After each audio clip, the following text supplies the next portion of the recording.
indray nareo dia tonga soa anatin'ity vlog vaovao androany ity aty amin'ny Colosseum indray androany izany hoe tsy any ivelany fa ato anatiny indray amin'ity fotoana ity ato anatiny satria mamempoana ny fidirana ato rehefa alahady voalohan'ny volana dia izay no mahatonga anay mandehandeha aty fa apotrako anareo amin'izao hoe vidéo manaraka izao hoe ohatrohatr'izao ny ato anatin'ny Colosseum.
Betsaka nareo indray nanaraka an'ity vlog androany ity azadino manindry ny s'abonné raha ohatra mbola tsy abonné.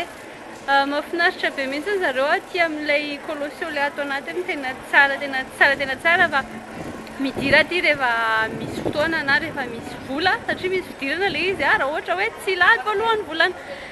Dia izay fa manaraka indray, bye bye.